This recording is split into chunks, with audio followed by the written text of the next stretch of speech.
Hello guys, मैं नाम बालकृष्ण श्रीवास्तव है and welcome to code with पीके।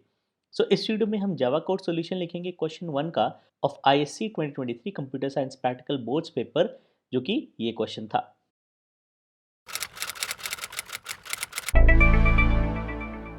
तो शुरू करने से पहले इट इज रिक्वेस्ट कि please please please please subscribe करिएगा मेरे चैनल को, क्योंकि मेरा चैनल नया है और आपका सपोर्ट, आपका सब्सक्रिप्शन बहुत ज़रूरी है।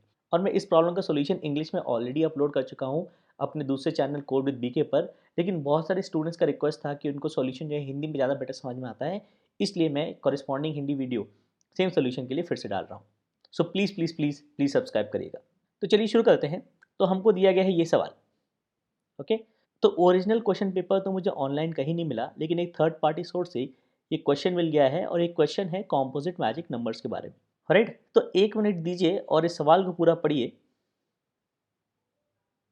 ओके, तो बोर्ड्स के प्रैक्टिकल पेपर जब भी आप सॉल्व कर रहे हैं, आपका सबसे पहला काम होना चाहिए क्वेश्चन को पूरी तरीके से पढ़ना, ताकि आपको क्लियर आइडिया लगे कि आपको क्या करना है इस कोडिंग में।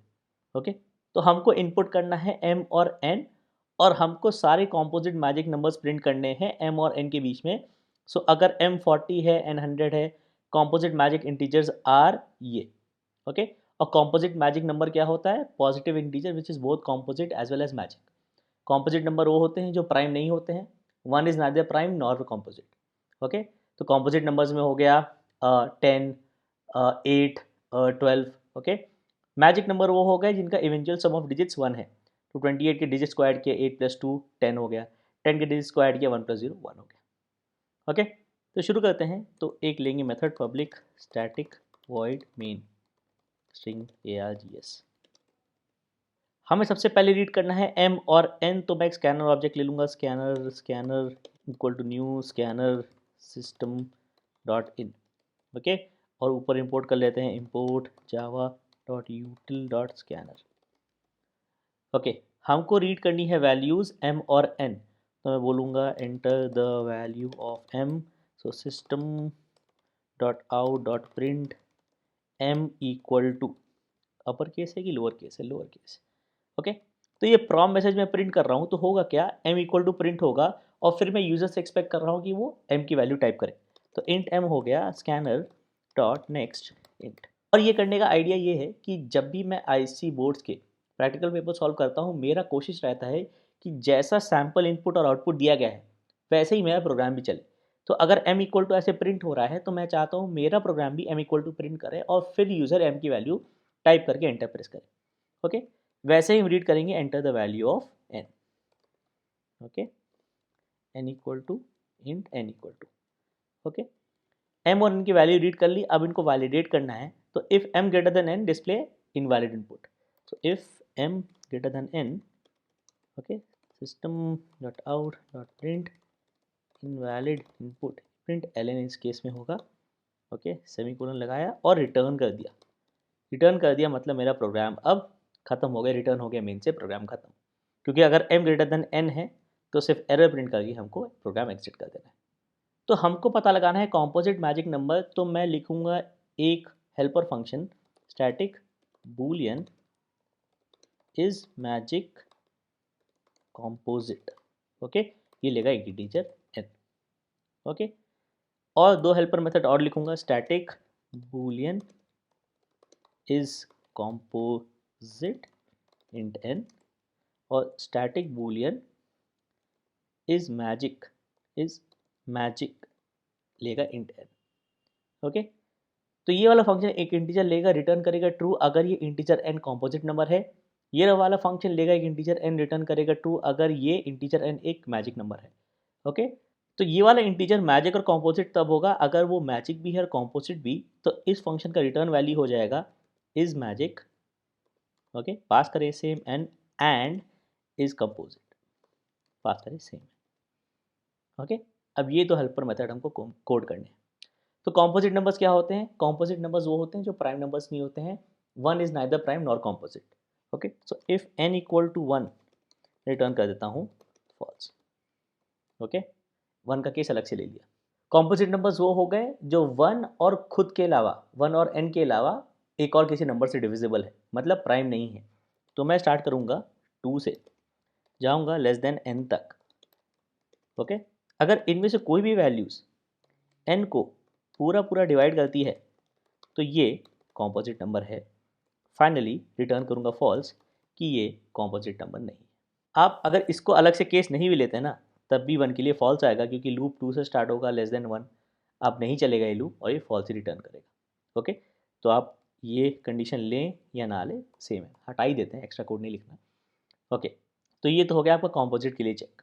मैजिक नंबर क्या होते हैं? मैजिक नंबर इसमें दिया है कि इवेंचुअल सम ऑफ डिजिट्स 1 होना चाहिए, तो मैं बोलूँगा while n greater than equal to 10। Okay, तो हम तब तक डिजिट सम निकालेंगे जब तक n की value greater than equal to 10 है। जब n लेस देन 10 हो जाएगा, मतलब n एक सिंगल डिजिट हो गया, मतलब n के सम ऑफ डिजिट्स का मतलब हो गया वही एक n। ओके, और रिटर्न कर देंगे ट्रू अगर n बराबर फाइनली 1 हुआ। ओके, तो डिजिट सम निकालना है हमको हर एक आइटरेशन में।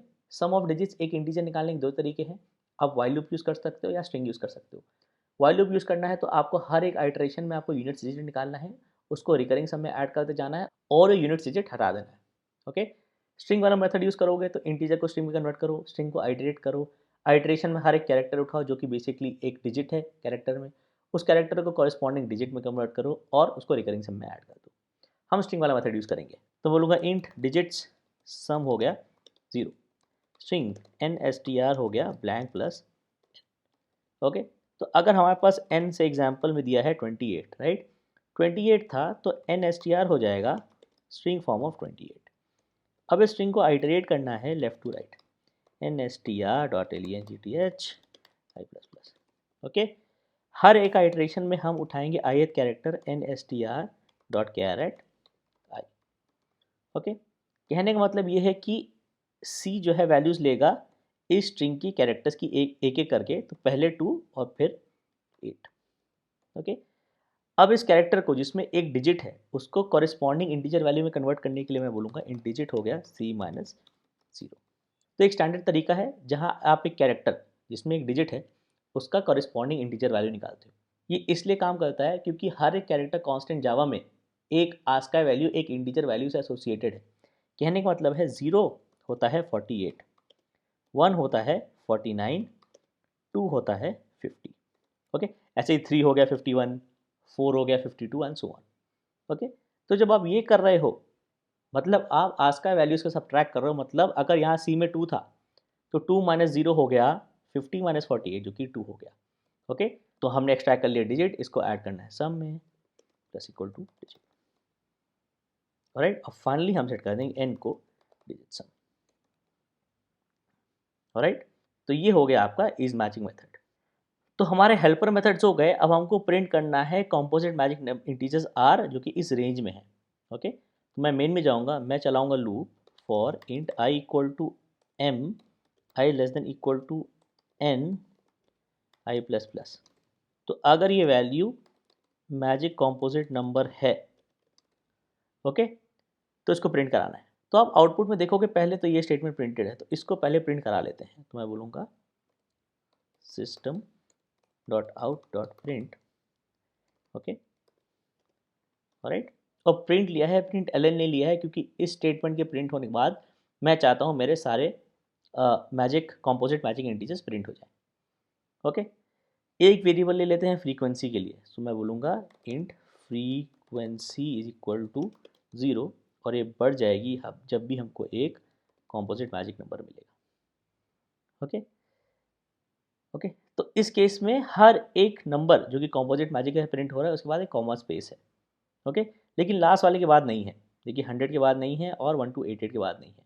ओके, तो ये क्वेश्चन मैंने एक थर्ड पार्टी सोर्स से लिया था। ओरिजिनल क्वेश्चन में लास्ट वाले इंटीजर के बाद कॉमा था कि नहीं मुझे नहीं पता, लेकिन मैं दोनों तरीके से सॉल्व करूँगा। ओके, कि लास्ट वाले इंटीजर के बाद कॉमा हो, लास्ट वाले इंटीजर के बाद कॉमा ना हो। ओके, तो मैं बोलूँगा system dot out dot print, okay, I plus comma and space. Okay, और फाइनली हमको प्रिंट कर देना है frequency of composite magic integers is system dot out dot print ln plus frequency. Okay, तो ये हो गया हमारा कोड जो कि हमको आउटपुट सही देना चाहिए। अब इसको कंपाइल करते हैं, तो जावा सी। ओके, NSTR बोल रहा है, नहीं मिल रहा है इसको, और स्कैनर डॉट एक्सट्रिक में एक एक्स्ट्रा आर है, ये एक आर कम करेंगे और NSTR नहीं मिल रहा है उसको, मतलब ये वाला वेरिएबल नेम गलत ले लिया। वापस क्लियर करेंगे, कंपाइल करेंगे। ओके, चलाते हैं जावा IC Question 1।